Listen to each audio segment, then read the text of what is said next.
Hello, Pedro. Hello, Xavi. How are you? How are you? Very fine. And I'm yourself? fine as well. Fine as well. Ready to start the webinar. Excellent. Okay, guys, this is Xavi Rofes again. Thank you all for registering.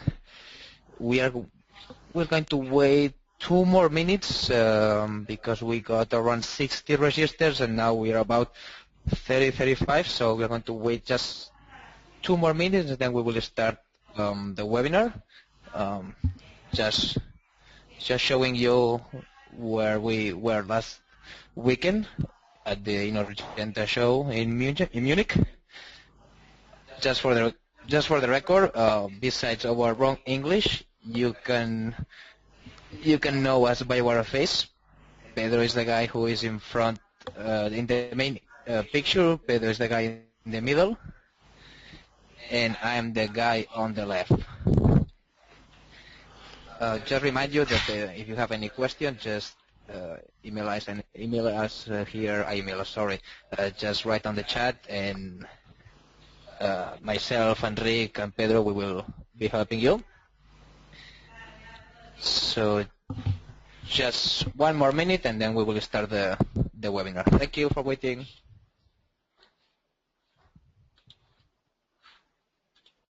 Muted.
Unmuted.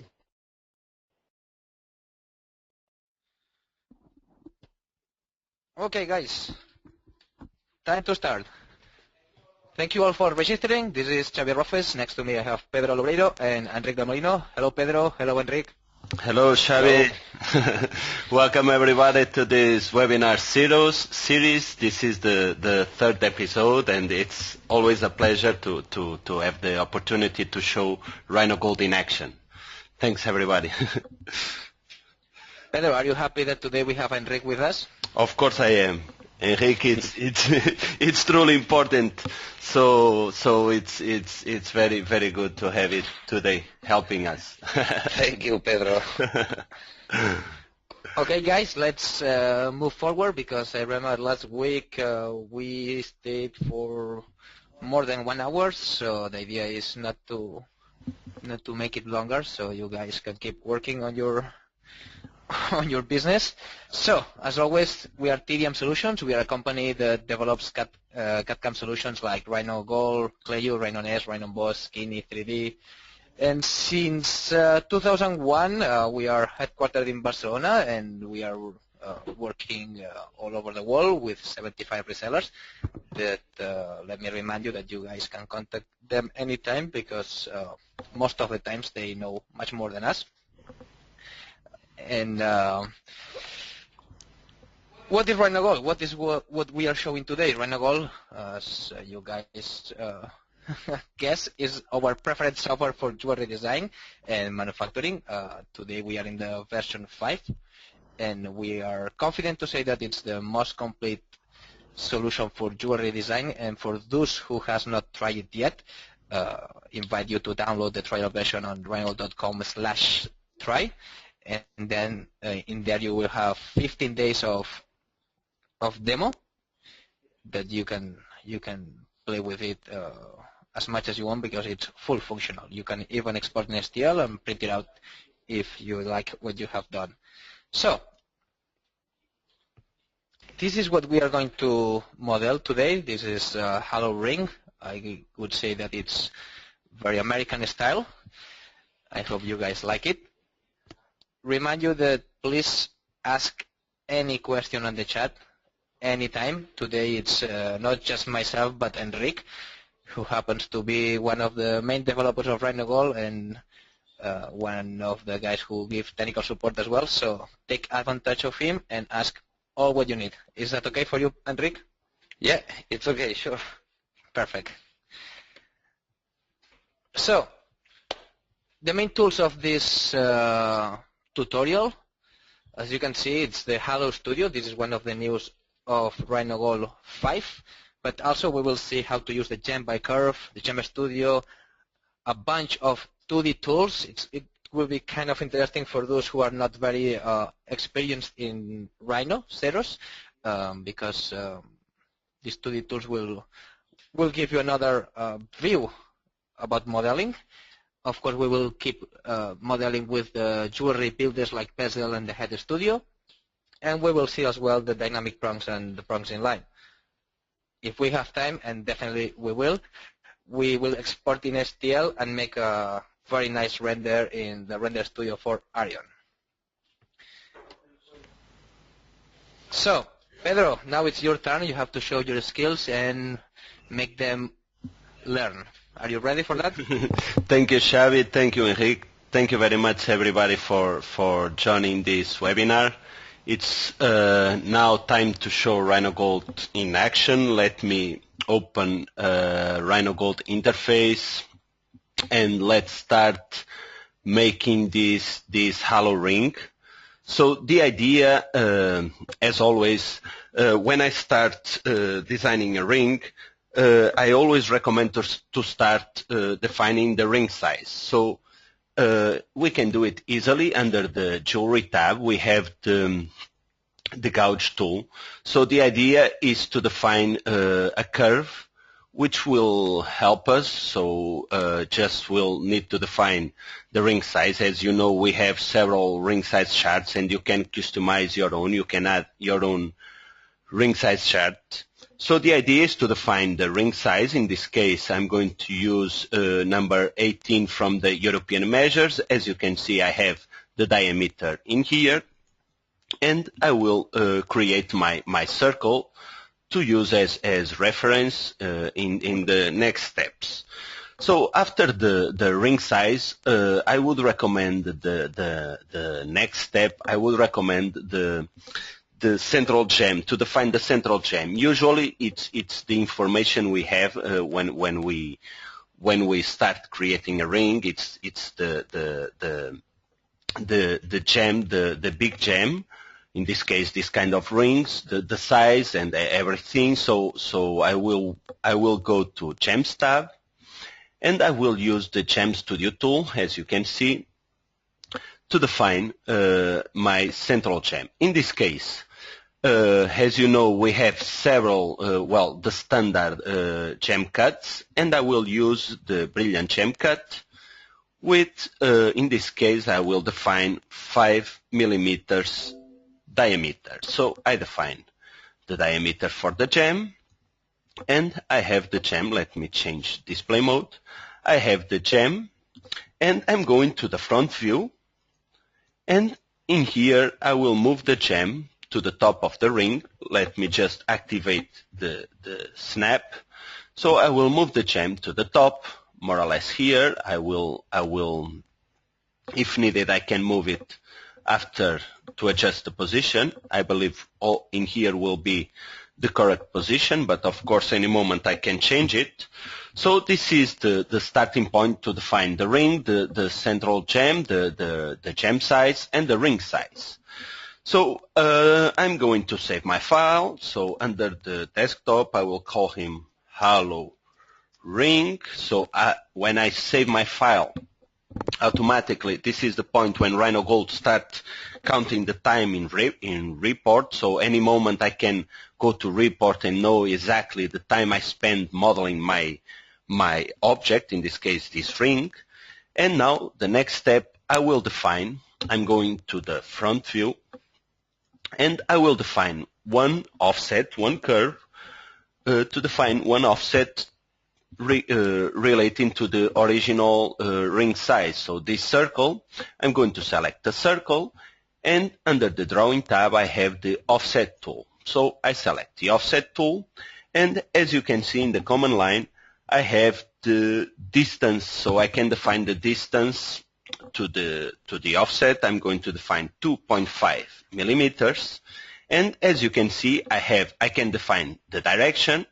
If I move the mouse to the center of the ring, I create an offset to the inside part. If I move the mouse to the outside part, I will create the curve in the outside. So I just click outside, and I have another curve with 2.5 millimeters distance from the original ring. So I know this is, of course, I need to think in the next step. So I know I'm going to use gems in the shank. So I'm using 2.5 to make sure I have enough space to add in this case to 2.5 millimeters, but to have space to define the gems in the shank.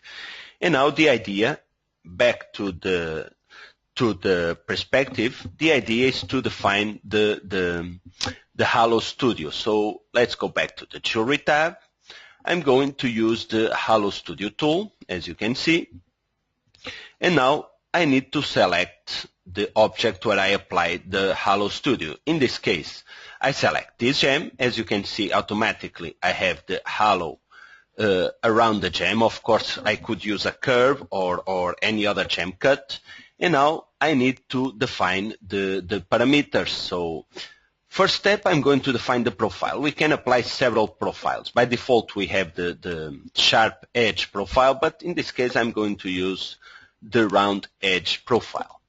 I'm going to use also, remember, I can use the gumbals or the side panel parameters, so it's as you prefer. Of course, in this case, using the gumbals, it's really easy. I move down the halo, I will double click on this gumball, and I can define exactly the 8 I want, in this case 2.8 millimeters. I can also define the inside 8, in this case I will keep 0.4 millimeters distance inside, so I will define 2.4 millimeters. And of course we have several more options to adjust. I'm going to adjust again the position. I'm going to adjust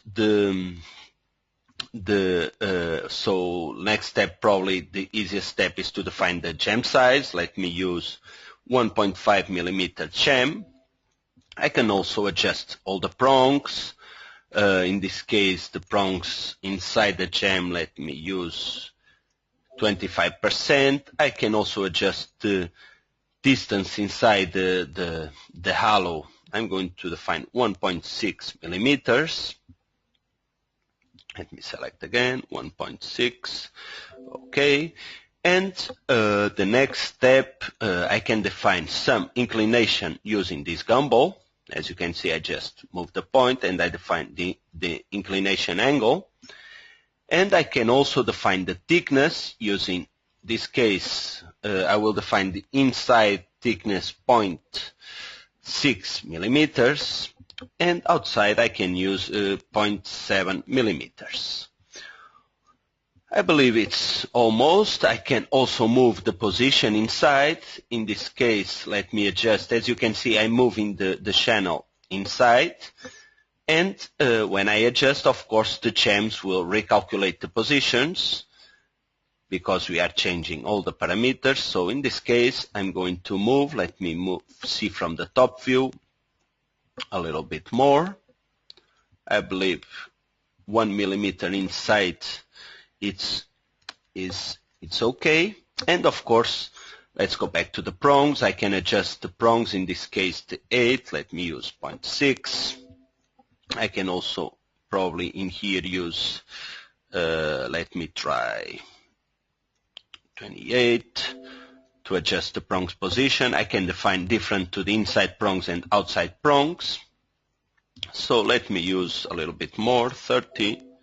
Looks good.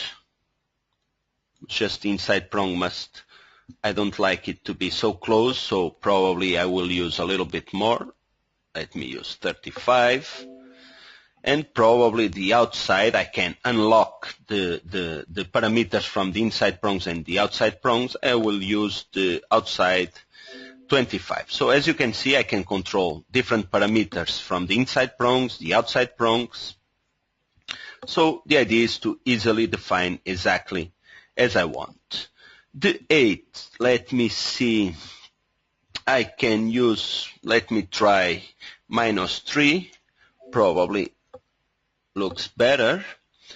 And okay, I think the hollow is okay, it's well defined, and I'm going to move on. Remember, any moment I can also edit the hollow, so for now I think it's this. I'm going just to check here to add the hollow and the gems to the document. Remember, it's important just after defining the parameters and add, when we are defining the parameters, we are just previewing the result. So it's very important, because if we save, we won't save this tool. We just, after we add the change, in this case the hollow to the document, is when I can save, and then when I can have, I am sure that this is added to the document.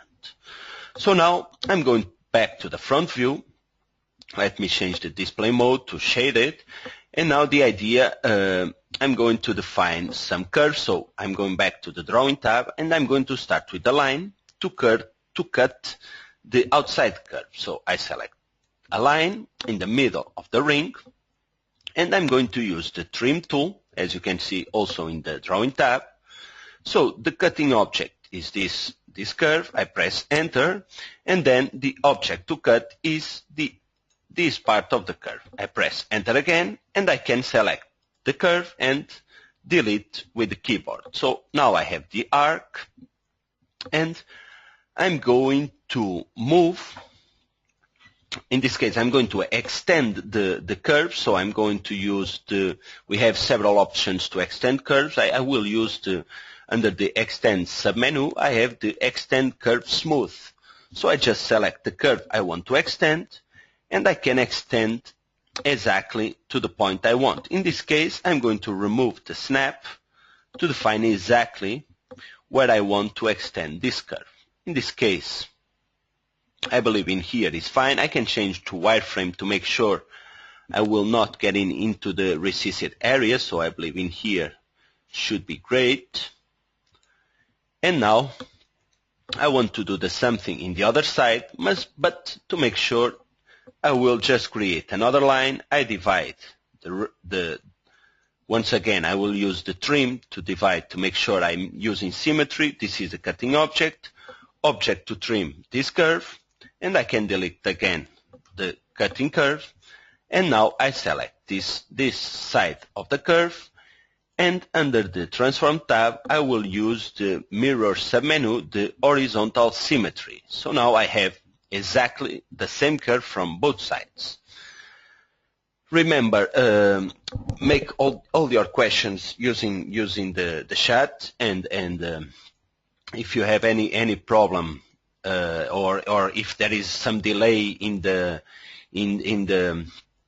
between my screen and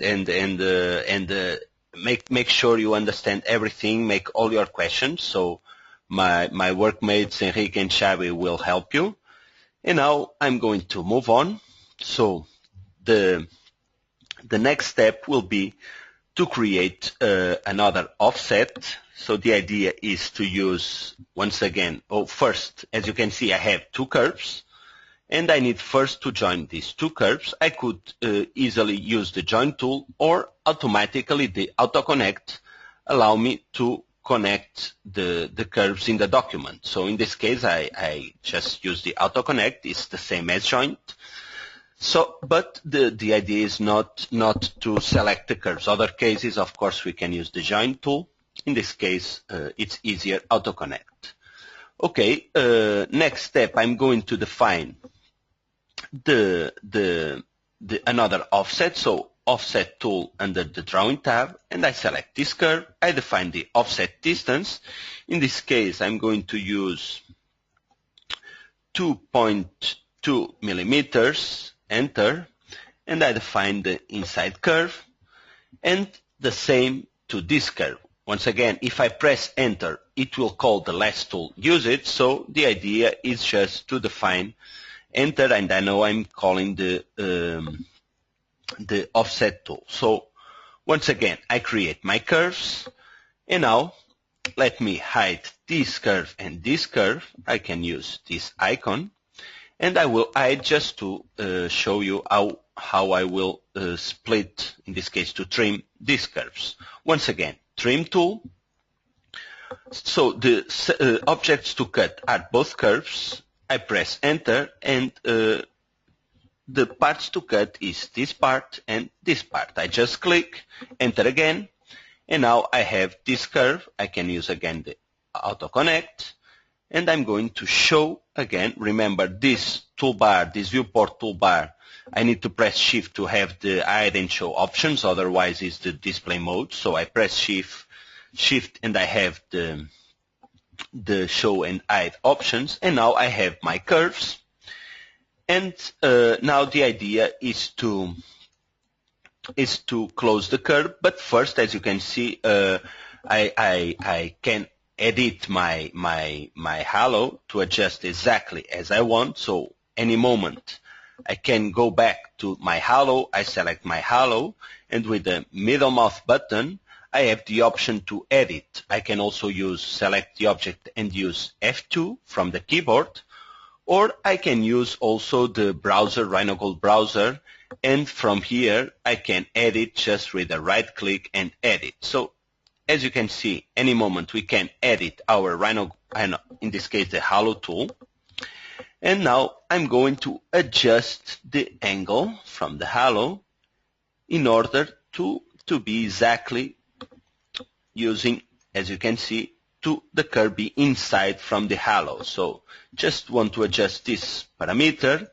And of course, when you do this, as you can see, the inclination then changes the orientation from the halo. So I will back to adjust, in this case, the distance a little bit more inside.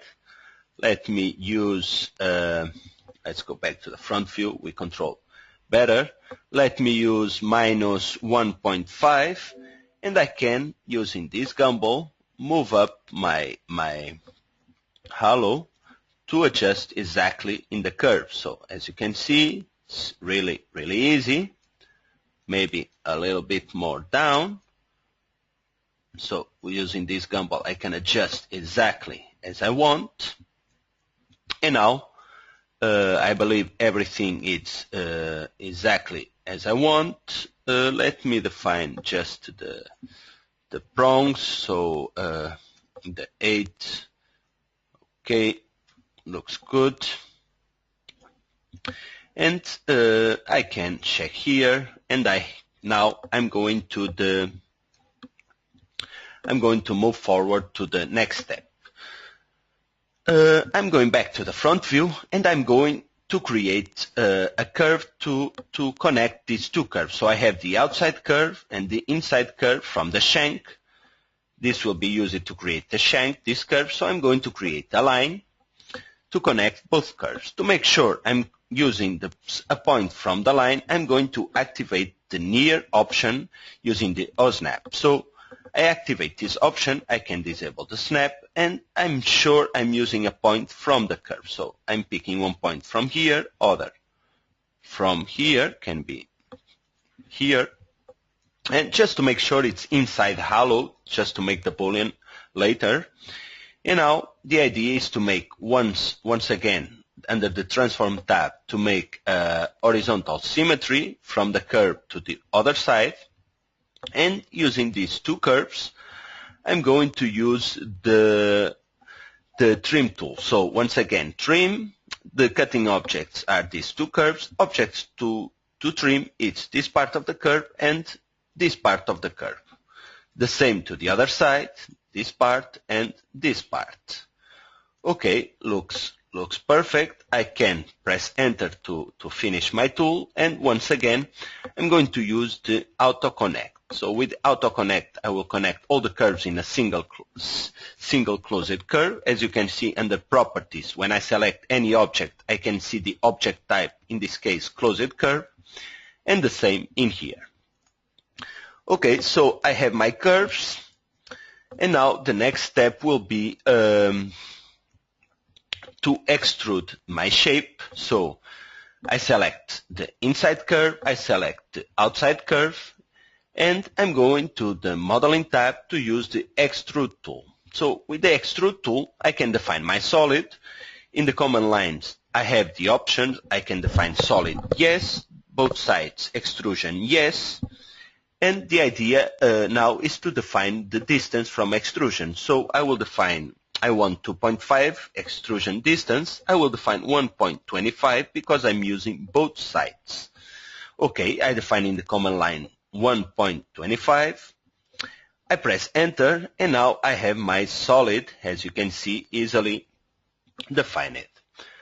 I can hide these curves, probably not now. I can use it in other steps. Now what I'm going to do is to define the curves where I'm going to create a recessed area to apply the gems. So the idea is to use the front view. It's the easiest part, or maybe the perspective as well. It's very easy, this part.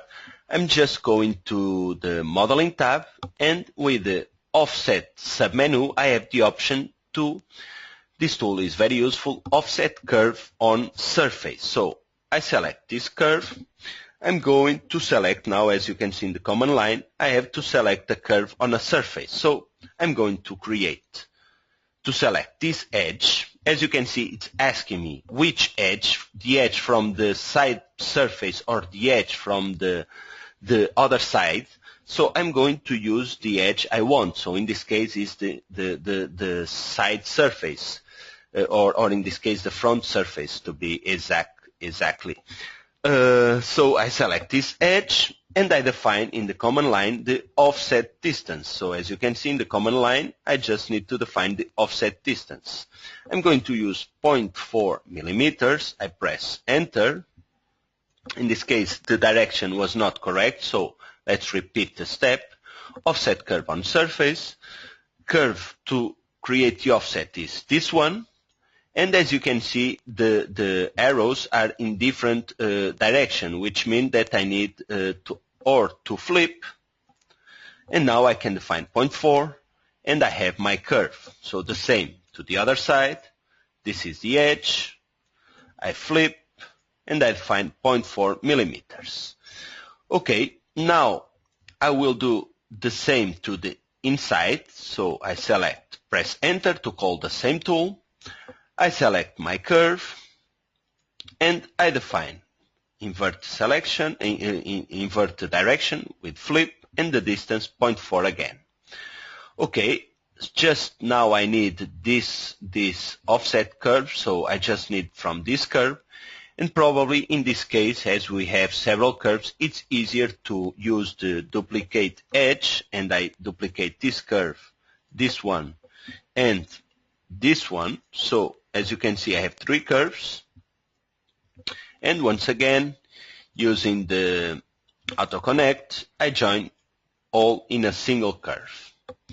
Okay, now I will offset this curve. So under the drawing tab, now this is not an edge, this is a curve. I extract it, so I will use the offset, and in the front view I will remove the near option, and I will define the distance. Once again, 0.4 millimeters. I define the direction, in this case this direction, and as you can see I have my offset curve. Okay, So probably I will adjust with a small fillet. I will just use the fillet tool from the drawing tab to break this sharp corner. So I will define fillet angle 0.2 seems to be good. I select one side of the curve, other side, and I create the fillet angle. The same to the other side. I press enter to call the fillet tool. I select one side of the curve and the other side of the curve, and I create my fillet. As you can see, really easy.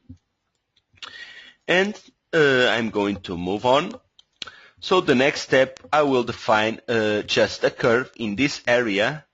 So I'm going to use under the curve submenu. As you can see, we have several options to create curves. I'm going to use the curve interpolate on surface. So this way I will be sure that I am designing the curve on this surface. So first step is to select the surface. I select this surface, and now I will activate again the near option, and I will define the first point in here and the second point in here.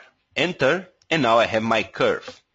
I'm going to select the curve, in this case, this curve, and I'm going to the Transform tab once again to use the horizontal symmetry tool. So now I create exactly the same curve in the other side, and the idea is to trim the curve using these two curves. So let's use the trim. First I will select these curves. I know if I select the curves first and now under the drawing tab use the trim tool, the cutting objects are already selected.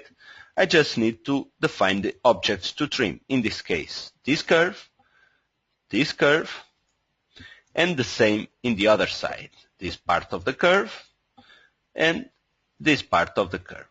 Okay, very good. I can press enter to close the trim tool, and now I will use the auto connect to make a single closed curve.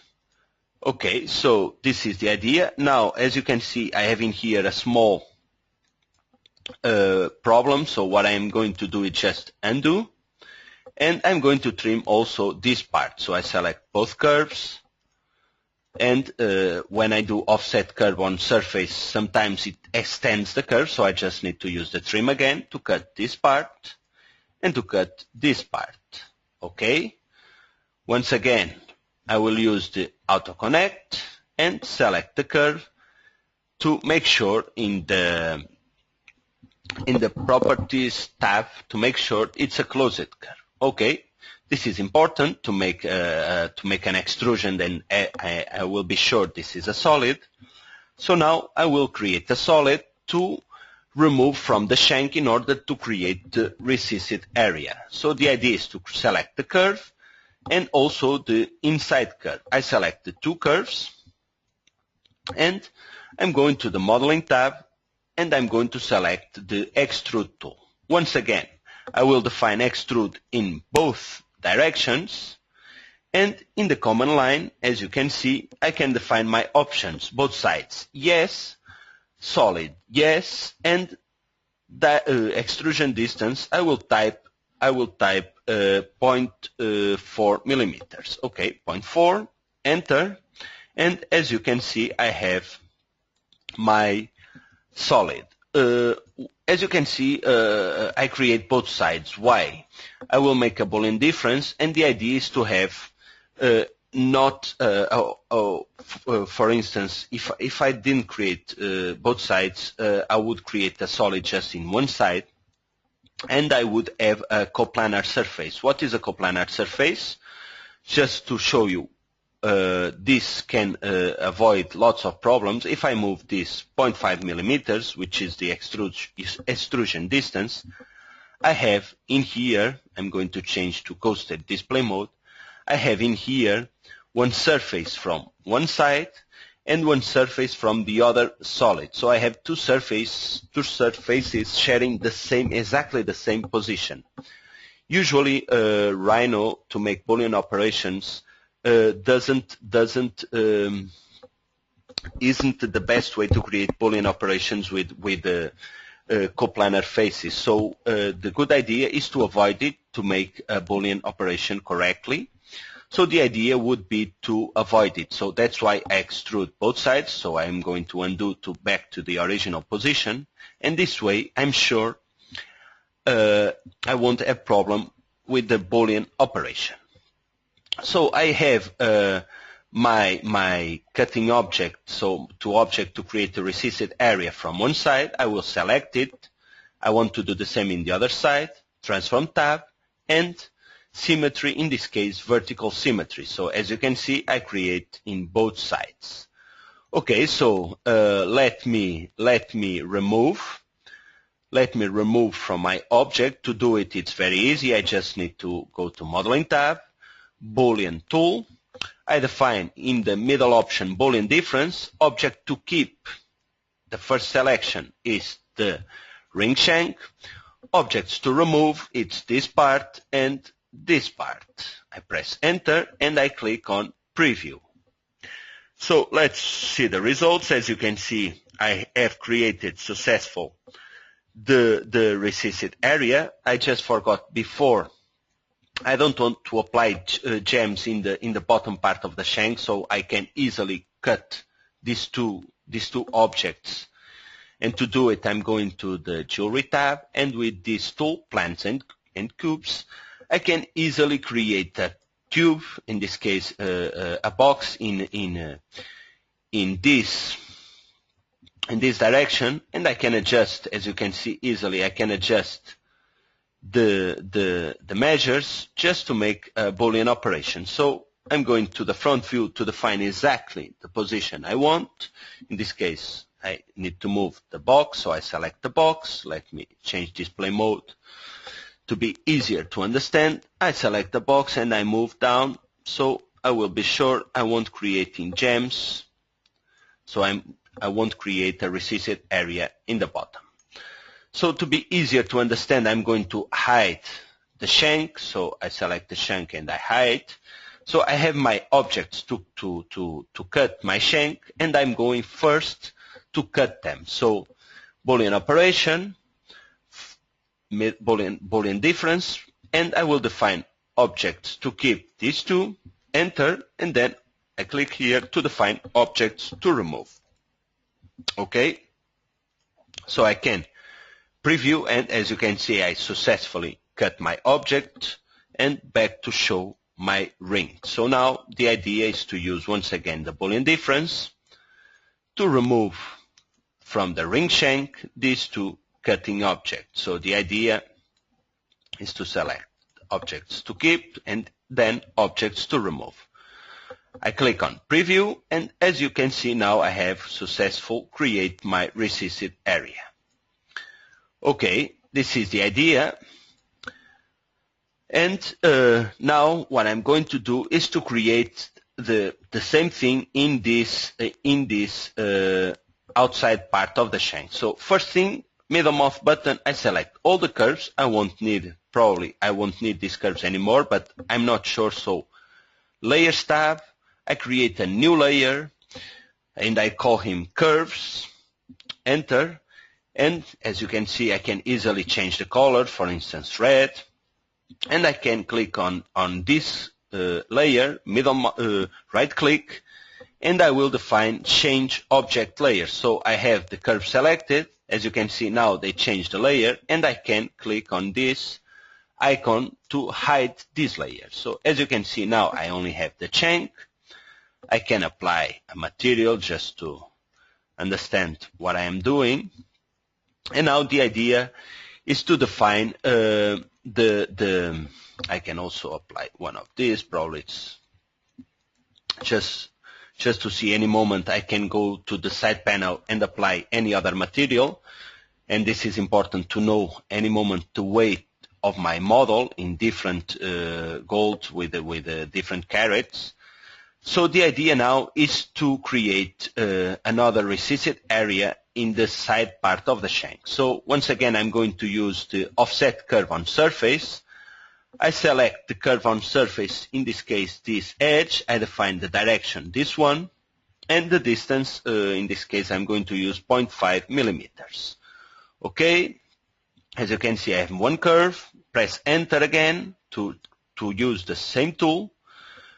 I define my edge, and once again I define the distance, so 0.5 millimeters.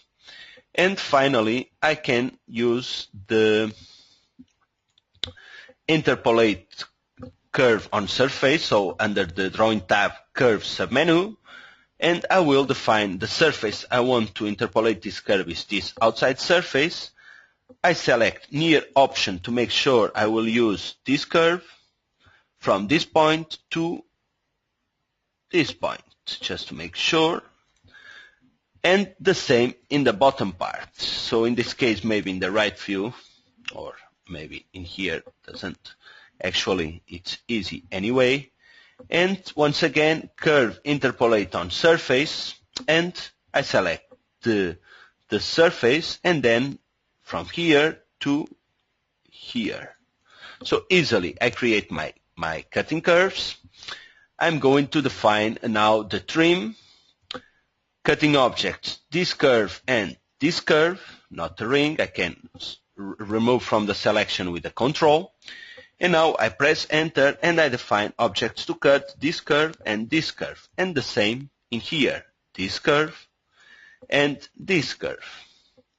The idea is to create all these recessed areas to apply the gems. So as you can see, like the halo, it's not in the same height as the rest. So in here I will do exactly the same. And now I have several curves. I will use the Auto Connect tool in order to join all the curves in a single one. Okay, now I'm going to use the mirror tool to create the curve in the other side. So the idea is under the Transform tab, I'm going to use the horizontal symmetry. So as you can see, I have the same curve in the other side. And now I'm going to the Modeling tab to create this recessed area. So the idea is to use the Pull Push tool. I select the curve and I select the surface. So now the idea is to define the recessed area. And as you can see, it's very easy with this tool. I change just so you can see. I just define the area, in this case, with 0.4 millimeters. And I could, if you have the doubt, why didn't I use this before? Why make the extrusion and I didn't make the pull push directly? The idea is because the pull push only allow me to select a single curve and a single surface. So before I was using the inside curve, the outside curve, so it's two curves. And if it is two surfaces, so a poly surface, it's not possible. So remember, to use the pull push, we need to use a single surface and a single curve. Okay, let me repeat the step. Surface, this outside surface, curve, this curve.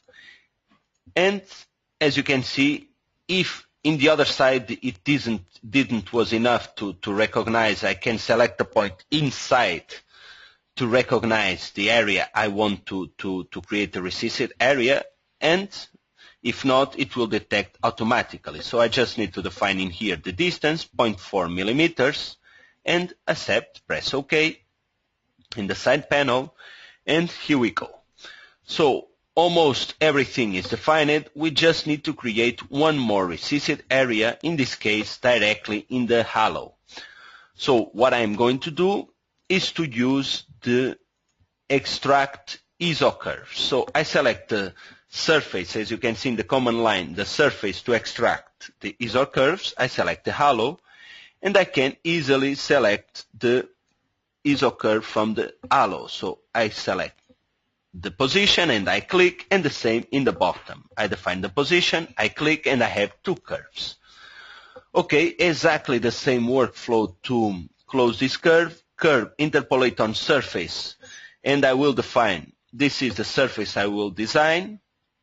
The start of the curve, I will use the near as orientation, so near, and zoom in to make sure you are using the near from this curve. Also remember, you can hide the objects if needed. So I create the curve from one side, I select the curve and I create the symmetry. So easily I go to the Transform tab, Horizontal Symmetry, and I create the curve in the other side. And now I will use the Trim tool under the Transform tab to cut this part of the curve, this part of the curve, and the same in this side, two parts of the curve. So once again, I just auto-connect this curve, and I will create a symmetry. So now I want to create this curve in the other side. I will use the Transform tab and Symmetry, in this case Vertical Symmetry. I have the curves from both sides, and the idea now is to create the recessed area. So Modeling tab and Pull-Push tool. So the idea once again is to select the surface and to select the curve. So easily I define the distance. In this case I will use 0.4 millimeters recessed area, and the same in the other side. I select Pull-Push tool. First I select the surface, and then I select the curve. And once again 0.4 millimeters distance, check here, and I have my surface defined. In this case the recessed area. Okay, so all the recessed areas are created. Middle mouse button, I select the curves, and I will change the layer, in this case to the same, to the curves layer, change object layer, which is iron. And now the idea is to apply the gems. So I can easily, just one detail, I will, before apply all the gems, I can, in the front view, apply one gem in the center. So I'm going to use the Gems tool, Gem Studio, and I will define, let's use maybe 1.8 millimeter gem, and I'm going to place in the correct position. In this case I want in here. I will leave some space to the bezel, so I know the bezel more or less 0.5 millimeters, so I will leave the gem in here. Remember, I can move then, so I can edit after this. So I'm going now to the front view to place the gem correctly. So I'm going to place the gem a little bit outside, like this, and I check in here to add the gem to the document. Okay, I have my gem. I select the gem, and easily under the Jewelry tab, I will define a bezel. So this is the idea. Automatically I have the bezel. I can use the gumballs, these point gumballs, to define my bezel. And I will define my object. I will just create another, activate this option to create an arc in here. So I have another point, and I can move it to create one arc. And easily I define my bezel. And I can also adjust all the parameters. In this case, I believe everything is correct, it's well defined, and I'm going to check in here to add the bezel to the document. And once again, I select the gem, I select the bezel, and in this case, symmetry, the vertical symmetry, to create the gem and the bezel to the other side. As you can see, very, very easy. And now I will let me just create, as you know, we have the shank under the gem, so I will create some cutters. So I select these two gems, this and this, and I'm going to the Jewelry tab with the Cutter Studio tool. Let me change to wireframe to see the cutters inside. And the idea, probably not so long, so let me use not 0.5, 15% from the bottom part. As you can see now, I can see exactly the end of the cutters. I can use a little bit more. Let me try 70. Looks great. 70, 75. Okay. And I will back to rendered display mode, and I will create the Boolean between the cutters and the shank. So the idea is Modeling tab, Boolean tool, Boolean difference, objects to keep the shank, objects to remove the cutters. So in this case, this group, both cutters, enter, and preview. So as you can see, in this case, the bezel, it's covering the Boolean, but the Boolean was successfully created. And now I will create the Boolean between two bezels and the shank. So I just use again the Boolean, in this case Boolean union. I select this shank and the both bezels. So preview, and as you can see now I have one single object. Okay, this is the idea. We are in a good rhythm. We have lots of steps. Probably for the beginners this is a little bit fast, but remember we are recording the video, so then you can watch the video with a pause and check everything step by step. It will be easier to follow this model. And now I'm going to use I'm just checking what I need. Probably move up the gem a little bit, and I will just adjust the gem. But let me see. Xavi, do you want to say something? Yes, Pedro. You are doing a great webinar, but as always, we are running out of time. I guess it's missing the gems and the prongs, and the cutters as well. So at least a few more steps to finish this ring. So you should, if you can do it as fast as possible, that would be very helpful for everybody. Of course. I when I'm doing, I'm also trying to describe my steps. So that's why it's always good to describe it, and it can. No, it's been a great webinar, really.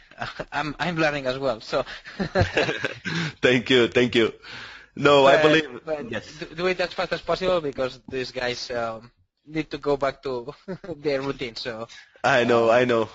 It's near from the end. Now I believe the hard work have been done. Now we need just to place some gems. So to do it, I will extract some curves to be easier to define my gems. So let me change to shaded display mode, and now I will extract some curves to apply my gems. So I like a lot from the Gems by Curve tool, and this tool asks me a curve to apply my gem. So what I need to do is, before, under the Modeling tab in the Duplicate Edge submenu, I can extract Iza Curves from the surface. So Extract Iza Curves tool, I select the surface I want to extract. In this case, let me repeat the step just to make sure I select the correct surface. So first step is to define the surface. I select this one, and now I can define the exactly curve I want to use. I'm going to activate the mid option, and as you can see, I can extract exactly the mid curve from this surface. So I have one curve, and I will do the same in here. I will use the Extract Iza Curves tool. I select the surface, and with the mid option activated, I can make sure I'm extracting the middle, the exactly curve from the middle of the surface. So the idea now is to apply some gems. So let's see how to do it. I'm going to the Gems tab, Gems by Curve tool. I select the curve, in this case this one, and as you can see I have one gem. I can use this circle as gumball to define the gem's position, and remember we can enable the ortho to make sure it's the correct position, and also this point to adjust the position. So remember we need to place some prongs, so the idea is to define the position. And now I can change the display mode. I will define the gem size. So in here I will use 1.4 millimeter gems. And I will start in here, and I will finish also a little bit in here. What I'm going to do is to define the parameters. As you can see, I can start adding gems with the distance between each other. But I will, to the parameters tab, I will define, I want automatic divisions from the number of gems along the curve. So automatically, I divide the number of gems along the curve, and now I can add more gems and control visually if I can add more than 10. In this case, I believe 10 is very good. We can add the prongs between. So the idea, I have my gems, and easily I add my gems to the shank, in this case to the side part. The same in here, I will use the gems by curve tool to add the gems in this part. So gems by curve, I select the curve, in this case not any of these. I can zoom in to make sure I select the correct curve. So now I can use the gumball to adjust the gems position. As you can see easily, I adjust the position, and I will start once again a little bit more in here. I will define gem size once again 1.4 millimeters. I will finish in a little bit inside, and parameters once again divide along the curve. Number of gems, I will start adding to see if the gems can't never touch each other. So I will use in here this number of gems, looks perfect as you can see, and I check in here and I have my gems along the curve. So as you can see, now we have our ring being defined.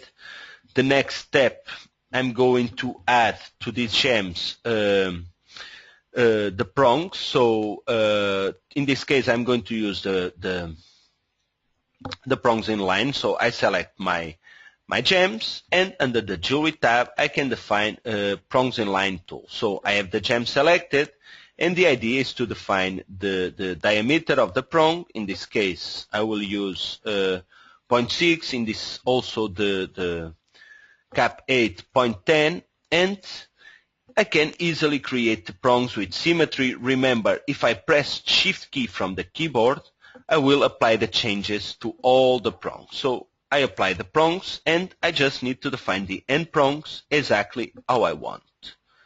So I define in here, and the same in here. So this is the idea. I apply my prongs. As you can see, I can adjust exactly how I want. And now I have the prongs in the shank, and I will do the same in here. So I select the gems, I use the prongs in line tool, and I will define now cap 8 once again 0.10, and I will define with this point the position.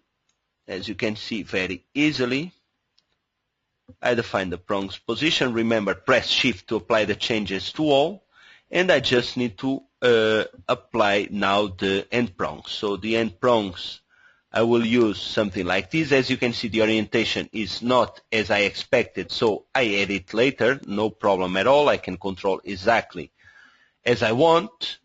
So I select these ones, and as you can see, I have the prongs exactly what I need. Of course, this one in the bottom, I will edit both sides. So what I'm going to do is add these prongs to the document.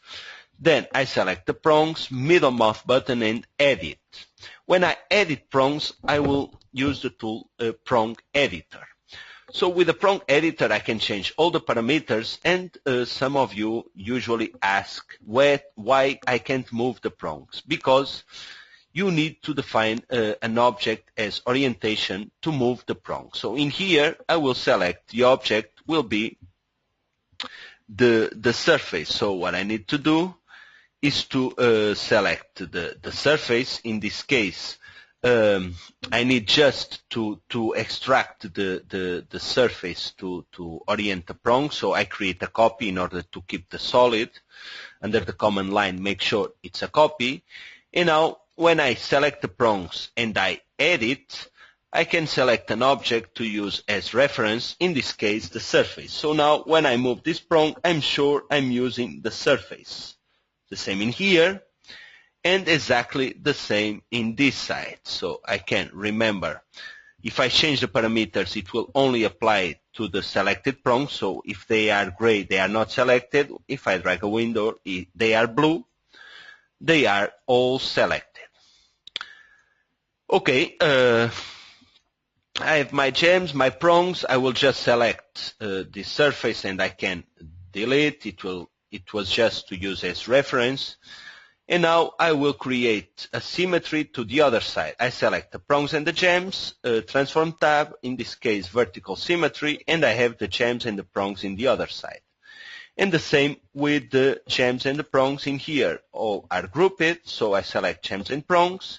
In this case, horizontal symmetry, and I have gems and prongs in the other side of the shank. As you can see, this is really near from the end. First, I just want to adjust this gem a little bit up, so I activate the gumball and I move up a little bit more. And I will use the Prong Studio tool. So Jewelry tab, just to create the prongs for the central gem. So Prong Studio tool, I select the gem where I want to create the prongs. And now I define the parameters. So I can easily define number of prongs, I can define prong diameter, I can define cap 8, as you can see. Oh, it's really, really easy. Under the top view, I can control exactly the position. Also remember, if you want to move all at the same time, you select the point gumball and pressing shift, you just need to drag the prongs to adjust the position. As you can see easily, I define my prong. In this case, I can adjust also the deep below gem, all the parameters, total 8. I can also unlock the profiles for all the prong, and I can, for instance, define in the bottom a little bit short. So as you can see, I can control easily all the parameters, as you can see. And the idea, now I can also move the gem down a little bit, and the same with the prongs. And the idea is to apply the last gems now in the side part of the shank, or in the front part. Let me just hide the curves I don't need. So I press middle mouse button and I select these two curves and I change to the curve layer. So change object layer, it's hidden, and I can hide the gems. Now under the front view, as you can see, I can apply the gems. I can use several tools. The Gem Studio tool, now probably just to show another tool, and some of you sometimes ask if I can apply single gems with the Pave Automatic. As you know, with the Gem Studio, it's very easy. With the Pave Automatic, it's very easy as well. I'm going to use Pave Automatic just to show you it's possible to use it for this as well. So I can select first, of course, the objects where I want to apply the gem. So I select the surface, enter, and now in the front view, to be easier, I will start adding gems. So I just click, I can enable the symmetry, and let's see the results. So I remove the midpoint option, and I will start from here. So the idea is to define the first position for the first gem, the second position, the third. I can increase a little bit the size, the same in here. I can use maybe 1.8, maybe a little bit more in this part, 2.2, let's see, it looks perfect. And probably now I will go back to 1.5 and I add, or maybe less, and I add one gem in here, other in here. I'm trying to define the best position. Probably I delete this one. I just delete with the keyboard, and I will adjust this gem to this part. So I will adjust this gem to here, this gem to here. As you know, the magnet will try to connect the gems and following the distance between each other. So I will disable in this part. So just to make sure it's exactly how I want. And I will adjust the gem's position. In this case, I can use the keyboard with 1.6, as you can see. And easily I define the gem size. Okay, looks good. I can change also the size in here. As you know, I define symmetry, and it's not showing the symmetry just because the surface is divided, so there is no surface in this side, and the symmetry can't be calculated because it's not from the object selected. What I can do is to select again to make correctly the selection, in this case to surfaces, and let me see now if I apply the symmetry correctly. So front view, and I will start defining positions. In this part I'm going to use gems with 1.2 millimeters diameter. I start in here, 1, 2, 3, 4, maybe a little bit more, and then I adjust the others, and the same in here. 4 gems, as you can see, easily adjust the position, and now it creates. So let me select this part again. I can delete, select the gem and delete from the keyboard. Okay, looks good. Let me just see if I can add one more in here. Remember, I need to leave some space for the prongs. And now I'm going to use once again 2.2 in here, so 2.2 millimeter gem. Not this one, I changed to size. This one was selected, so I'm going back to 1.2, enter. Okay, and this is the idea. Now I'm going to add another one with, I believe was 1.9, maybe 2 millimeters, it's good enough. So another in here. Now I'm going to reduce the size to 1.6, maybe a little bit more, 1.8, looks good. And finally, let's try 1.6 millimeters in the bottom, looks perfect. Okay, I add my gems, just edit the position, and now I can easily add my gems to the document, and with a perspective view I can see my gems, and I will apply the prongs. I see the time runs really fast, but the ring is almost done, so now I will just apply the dynamic prongs, and I would say that the most part of the job is done. So let me go to the jewelry tab, and now I will use the dynamic prong tool. I select the gems. In this case, first not the gems. I select the object where I will apply the prongs. I select the diameter from the prongs, the cap 8, everything, and under the front view, I just need to use the plus icon to add my prongs. So easily I can add one prong in here, other prong in here.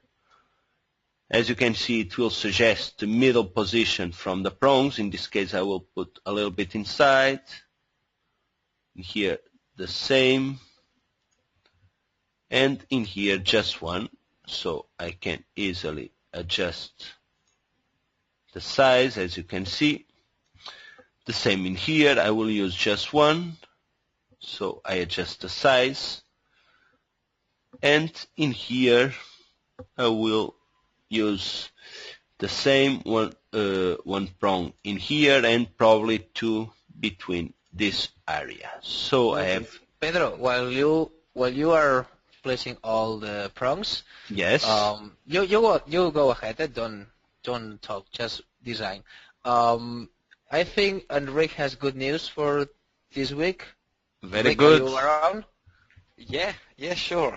So, our good news from a developer point of view, okay? But we made some, in fact, a lot of improvements in RhinoGold 5 in this new series release that we're going to release this week. Okay, so in a very quick way, I'm going to say some of these features. Okay, and I won't extend myself a lot. Very good. Okay, so in first place, I don't know if anyone use sometime dynamic dent, but we rewrite this tool. So now you can modify all the axes.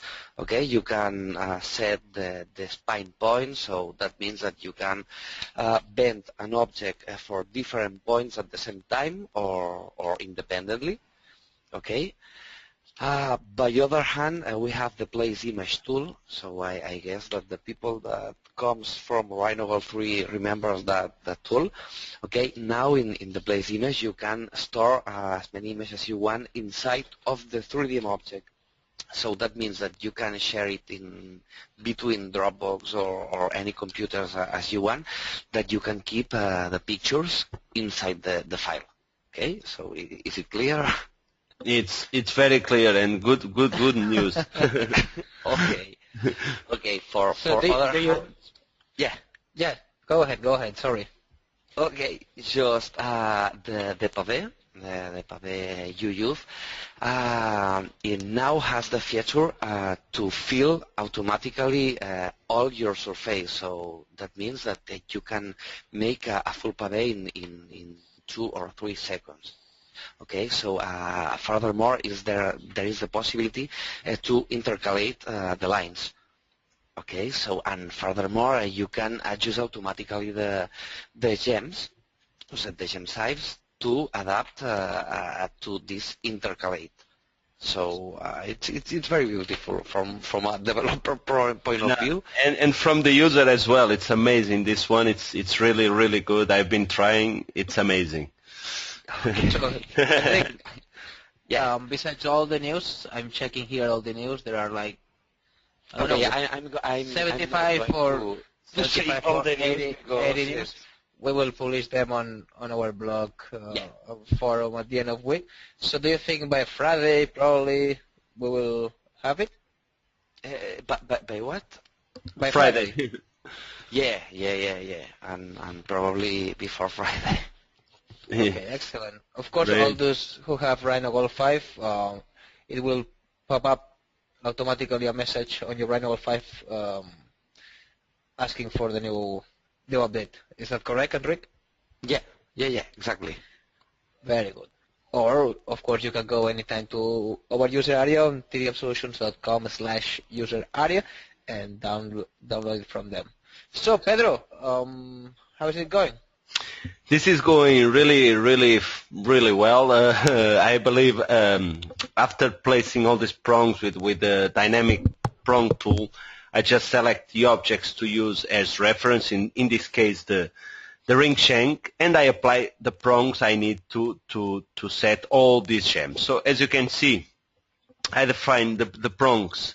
Also, I would like to the idea to show the dynamic prong and the pavés to show you different tools. Of course, I could use gems by curve or gems by 2 curves, or I want to when I'm modeling. I think also it's very interesting to show you different possibilities to create any model.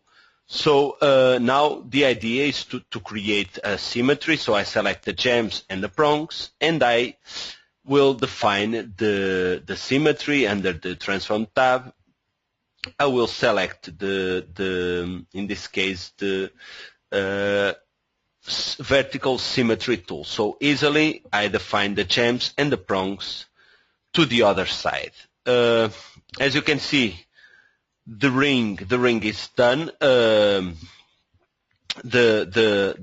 would say this would be the hard part would be to create all these gems positions, these recessed areas to apply the gems, the prongs, and of course now it's just the small details which I just need to create the cutters we have seen in the bezel. When I create the cutters from this gem, I can see, just to show you, I create the Boolean difference to have space enough to place the gem in here.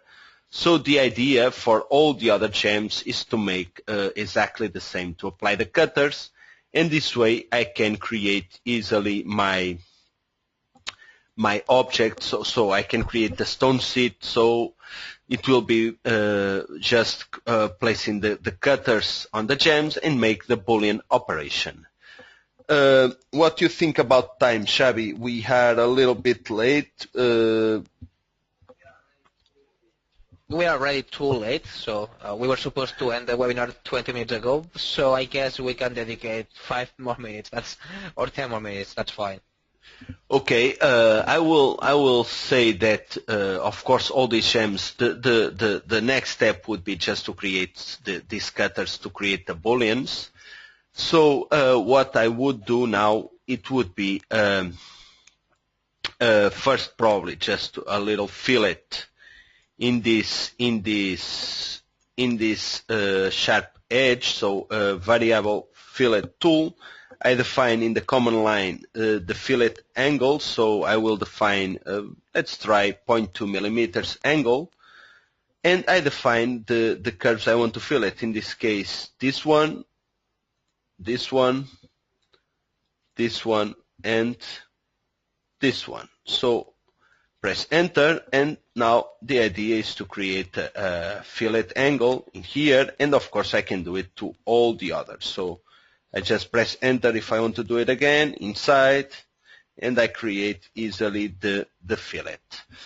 Of course, when the fillet doesn't work, it's because we don't have the angle enough. We need to adjust the fillet angle, and this is also easy to fix. In this case, as you can see, we have in here a very short area that the fillet needs to be with a very small value in order to work.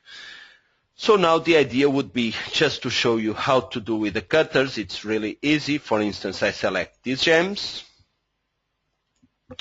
and I just need to apply the cutters. So what I'm going to do is select the Cutter Studio tool.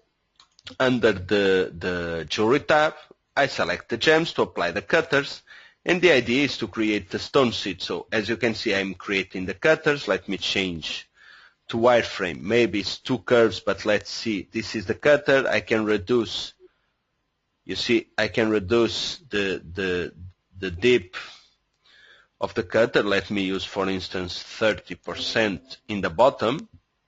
I create cutter exactly. Of course, I have several parameters to adjust the cutter exactly how I need.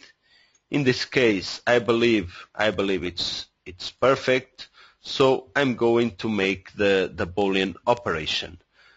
So the idea is to remove the cutters from the shank in order to have the stone seat. So Modeling tab, Boolean Difference tool. In this case, I select first the object to keep, and then the objects to remove. So I would just need to select the cutters, they are grouped, and now I preview. I can change display mode. So when I preview, as you can see, let me hide these gems. Okay. Fortunately, I saved my file, so it was going fast and fast. These things can happen. I missed some steps in the middle. But just to show you this final Boolean operation, to show you the Boolean to remove the cutters from the shank. Okay, let me open my file. So hollow ring. What do you think that happened, Pedro? Well, actually, I changed the display mode when it was calculating the preview, and was like giving too much information to calculate, and I believe that was the reason. I'm not sure, but usually what we do is to send the crash report in order to the development team to find what's happening, and if it is something related with our tools, we will fix it. So this is our policy with all these situations. Yeah. So I guess Enric, tomorrow you will have some some work to do. Yeah, probably someone says that that's my fault. Okay. I think that Pedro was right. You changed the display mode while RhinoGold was computing. So probably this is the cause. Okay. Okay, good excuse. Okay, Pedro, go ahead. Come on, let's go. Okay, just this final step, because it's just making the Boolean operation between the cutters and the prongs. So I select Boolean Difference tool. First object to keep is the shank, and then objects to remove, I select the cutter. So in this case would be these cutters. And I would preview to check the results. Okay, done. The Boolean difference was correctly created. I change again to rendered display mode, and I will hide this gem just to see what have we done with this Boolean operation. I create this stone seat. And this is the idea. With the cutters, I make the Boolean operation to remove the metal under the gems. So the idea is to, let me show again the gems, is to create the stone seat in order to 3D print this model. And then after casting, I can set all the gems exactly with the size I define in here. So the final step, of course, I would need to create a few more cutters to the other shank, to the other gems in the bottom part of the shank and also in the hollow, but it's exactly the same process. Select the gems, apply the cutter and Boolean difference, and the last step to create this model would be the Boolean union to unite all these parts in a single object. So I just select the prongs, the bezel, remember shift for multiple selection, the bezel, or in this case the hollow, the shank, the prong. So I select everything and the Boolean union to make all these objects a single object. So this is the idea. After this, it's the idea. Let me know. Xavi. Dave is asking if how difficult it is to export this model in STL. Probably it's not very difficult, right? No, not difficult at all. Usually the STL part is after all the Boolean operations. So of course I would need to make all the Boolean difference first from the cutters, Boolean union, as I described it earlier, and then after all these Booleans, I just need to select the object. Or in this case would be all the objects, and file, save as, export, and I define, in this case would be, for instance, I have several, but would be just one with the Boolean, and I define the destination, desktop, I will define hollow ring, and in this case, instead of 3DM file format, I would define STL file format. So STL it's the standard file format for all the printers in the market. So STL file format, I save my file. In this case, I need to define the resolution. As you know, the resolution, think how much more resolution, more detail you will have in your model. I would say for jewelry, I don't know, 0.01 would be good, but if you want to go deeper, you can use even 0.001. I would say this is more than enough, but any moment you can preview the mesh you are creating. And as you can see, now I have the resolution. When I look here, I think I have the resolution more than enough for this model. As you can see, this is a preview from the mesh, and I just click OK, a binary STL file, and OK, I export my object. And now if I go to my desktop, where I save my file, I have in here the Halo Ring STL file format. So this is the idea. I would say from this ring, this is the workflow. I would recommend. Of course, we have seen some tools that we could have used other options. In this case, I've used these ones because I also want to change you different tools, not always the same ones. And I applied gems with different, so I believe it was a good way to show different tools and a model that some people were asking how can I do this kind of ring. So this I believe this is the correct workflow and the best tools to make it. Okay, thank you, Pedro.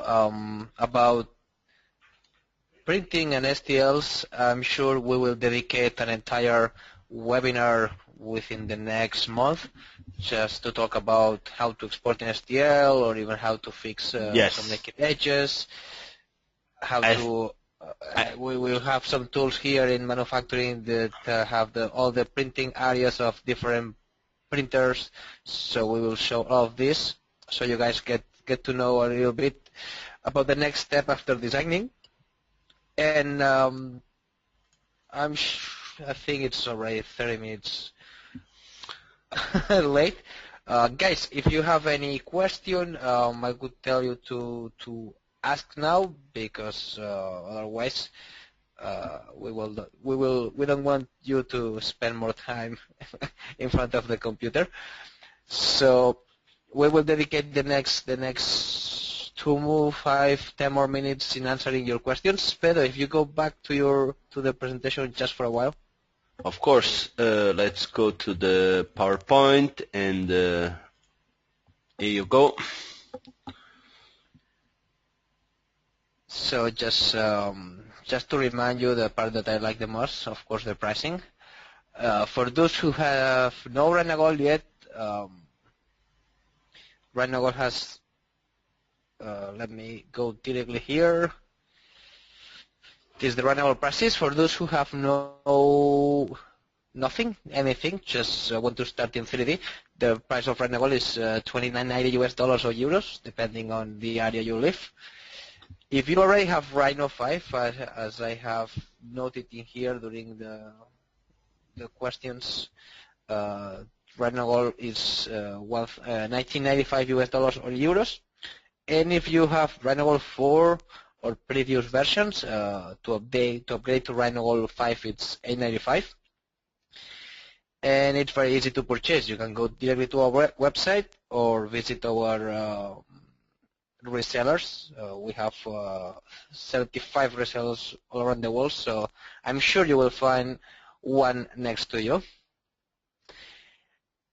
So before ending the webinar, next week we have this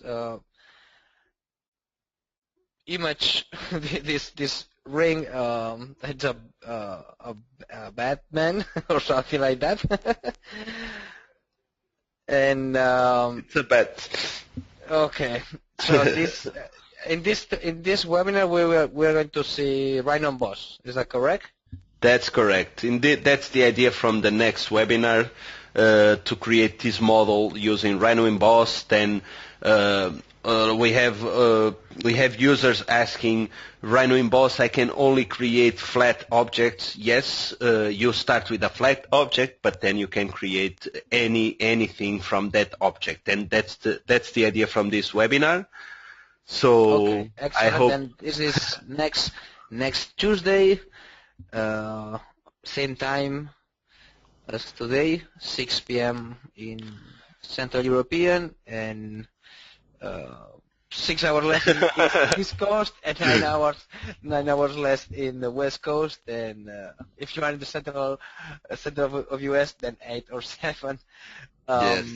And also the possibility to see the video, because we record these webinars and we publish the videos always, so you can check it later. So I believe it's very good.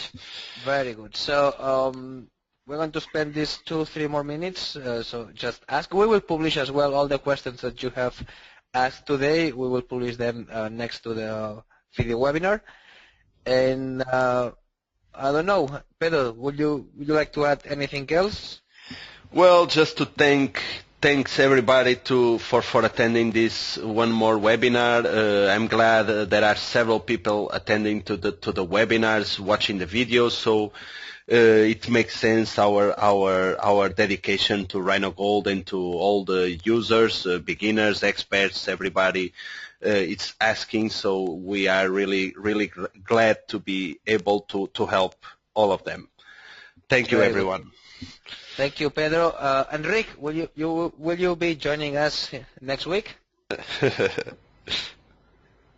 Yeah, sure. Okay. Then thank you, everybody. Thank you, all the attendees. As always, it's a pleasure to show you how to use RhinoGold, and hope to see you next week. Have a great evening for Europeans. Have a great morning, Americans. Bye-bye. Bye. Muted.